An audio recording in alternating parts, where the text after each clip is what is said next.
Então Josué reuniu todas as tribos de Israel em Siquém, convocou as autoridades, os líderes, os juízes e os oficiais de Israel, e eles compareceram diante de Deus. Josué disse a todo o povo: Assim diz o Senhor, Deus de Israel: Há muito tempo, os seus antepassados, inclusive Terá, pai de Abrão e de Naor, viviam além do Eufrates e prestavam culto a outros deuses. Mas eu tirei seu pai Abraão da terra que fica além do Eufrates, e o conduzi por toda Canaã. Ele dei muitos descendentes. Dei-lhe Isaac, e a Isaac dei Jacó e Esaú. A Esaú dei os montes Seir, mas Jacó e seus filhos desceram para o Egito. Então enviei Moisés e Arão, e feri os egípcios com pragas, com as quais eu castiguei, e depois tirei vocês de lá. Quando tirei os seus antepassados do Egito, vocês vieram para o mar, e vocês vieram para o mar, e os egípcios os perseguiram com carros de guerra e cavaleiros até o Mar Vermelho. Mas seus antepassados clamaram a mim, e eu coloquei trevas entre vocês e os egípcios. Fiz voltar o mar sobre eles e os encobri. Vocês viram com seus próprios olhos que eu fiz com os egípcios depois disso. Vocês viveram no deserto longo tempo. Eu os trouxe para a terra dos amorreus que viviam a leste do Jordão. Eles lutaram contra vocês, mas eu os entreguei nas suas mãos. Eu os destruí diante de vocês. Vocês se apossaram da terra deles. Quando Balaque, rei de Moabe, filho de Zippor, se preparava para lutar contra Israel, mandou buscar Balaão, filho de Beor, para lançar maldição sobre vocês.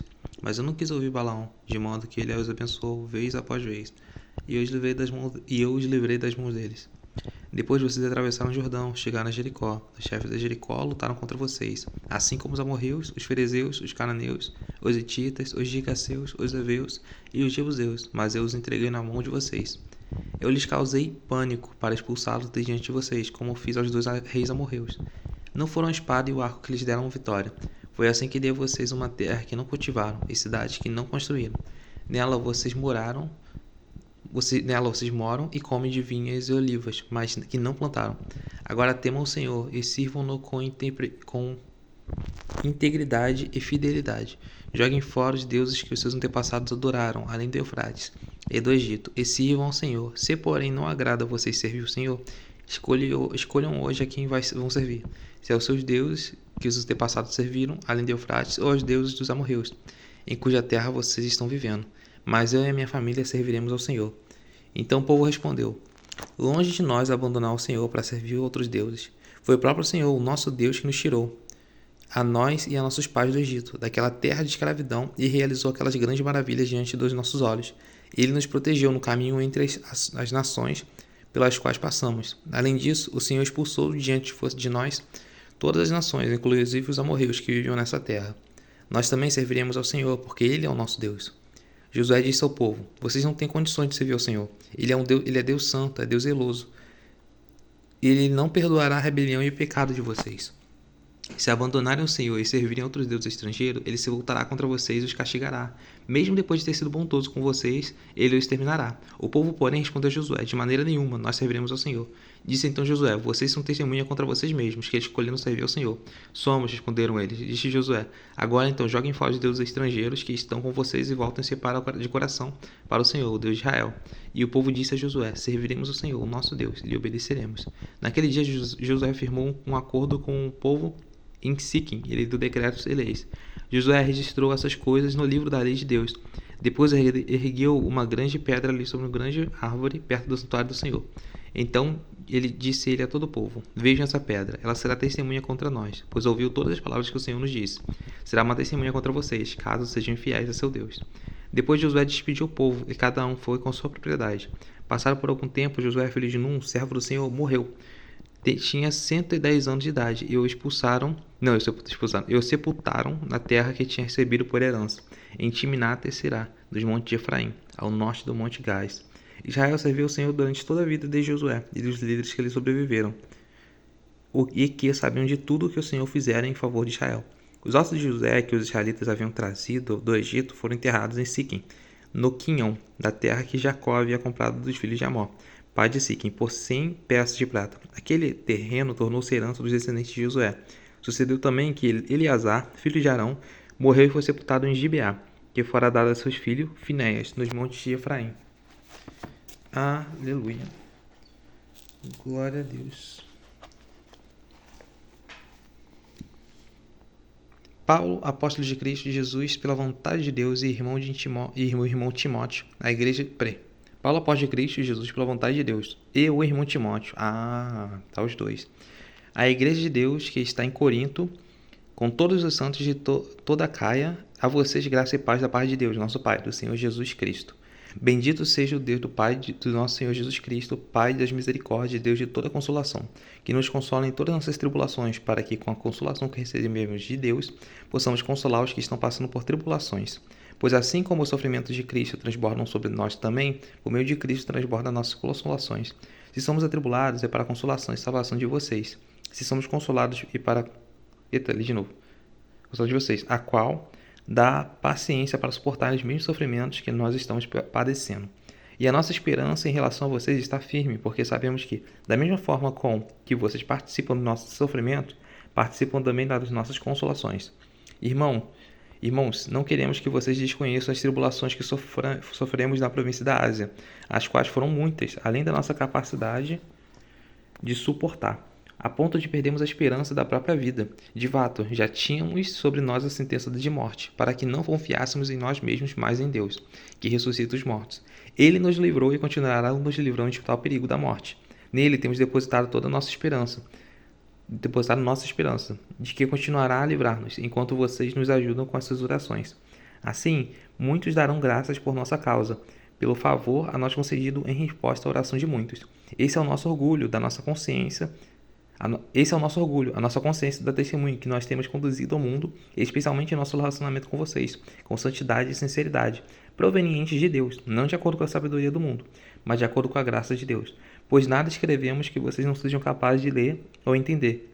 Espero que, assim como vocês nos entenderam, em parte venham entender plenamente que podem orgulhar-se de nós, assim como nos orgulhamos de vocês no dia do Senhor Jesus.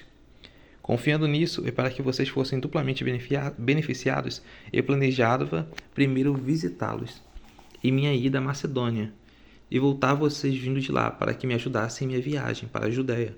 Quando eu planejei isso, será que eu fiz levianamente? Ou será que faço meus planos de modo mundano, dizendo ao mesmo tempo sim e não?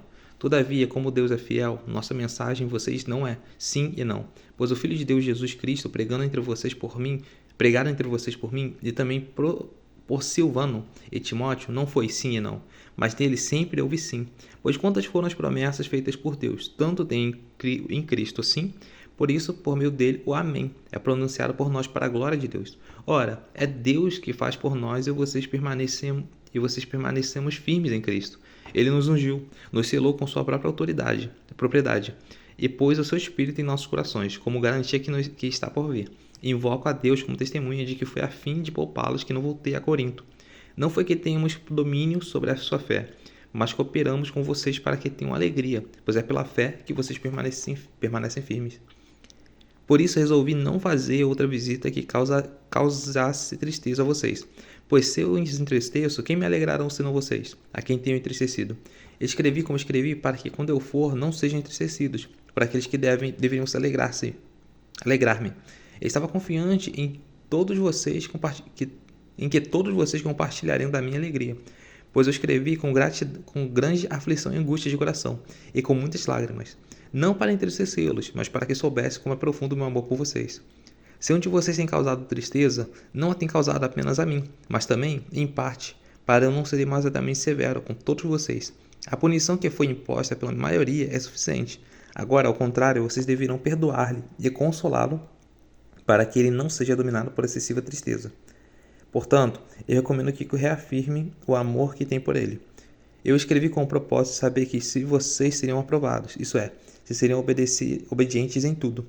Se vocês perdoam alguém, eu também perdoo. E aquilo que perdoei, se é que havia alguma coisa para perdoar, perdoei na esperança de Cristo, por amor a vocês, a fim que Satanás não tivesse vantagem sobre nós, pois não ignoramos as suas intenções. Quando cheguei a Troade para pregar o Evangelho de Cristo, e vi o Senhor me havia aberto uma porta. E vi que o Senhor me havia aberto uma porta. Ainda assim, não tive sossego em meu espírito, porque não encontrei ali meu irmão Tito. Por isso, despedi-me deles e fui para a Macedônia. Mas, graças a Deus, que sempre nos conduz vitoriosamente em Cristo, e por nosso intermédio exala todo lugar a fragrância do seu conhecimento. Porque para Deus somos aroma de Cristo, entre os que estão sendo salvos e os que estão perecendo. Para estes somos o cheiro da morte, para aqueles fragrância da vida. Entre os que estão salvos e os que estão perecendo. Para esses somos o cheiro da morte, e para aqueles fragrância da vida. Mas quem está capacitado para tanto? Ao contrário de muito, não negociamos a palavra de Deus, visando algum lucro. Antes, em Cristo, falamos diante de Deus com sinceridade, como homens enviados por Deus. Será que com isso estamos começando a nos recomendar a nós mesmos novamente? Será que precisamos, como alguns, de cartas de recomendação para vocês ou da parte de vocês? Vocês mesmos são a nossa carta, escrita em nosso coração, conhecida e lida por todos. Vocês demonstram que são uma carta de Cristo, resultado do nosso mistério, escrita não com tinta, mas com o Espírito do Deus vivo, não em tábuas de pedra, mas em tábuas de coração humano. Tal é a confiança que temos diante de Deus por meio de Cristo. Não que possamos reivindicar qualquer coisa com base em nosso próprio mérito, mas a nossa capacidade vem de Deus. Ele nos capacitou para sermos ministros de uma nova aliança, não da letra, mas de espírito, pois a letra mata, mas o espírito vivifica. O ministério que trouxe a morte foi gravado com letras em pedra, mas esse ministério veio com tal glória que os israelitas não podiam fixar os olhos na face de Moisés, por causa do esplendor do seu rosto, ainda que desvanecente. Não será o ministério do Espírito ainda muito mais glorioso? Se era glorioso o ministério que trouxe condenação, quanto mais glorioso será o ministério que produz justificação. Pois o que outrora foi glorioso, agora não tem glória em comparação com a glória insuperável. E, se o que estava se desvanecendo se manifestou com glória, quanto maior seja a glória do que permanece. Portanto, visto que temos tal esperança, mostraremos muita confiança. Não somos como Moisés, que colocava um véu sobre a face para que os israelitas não contemplassem o resplendor que se desvanecia.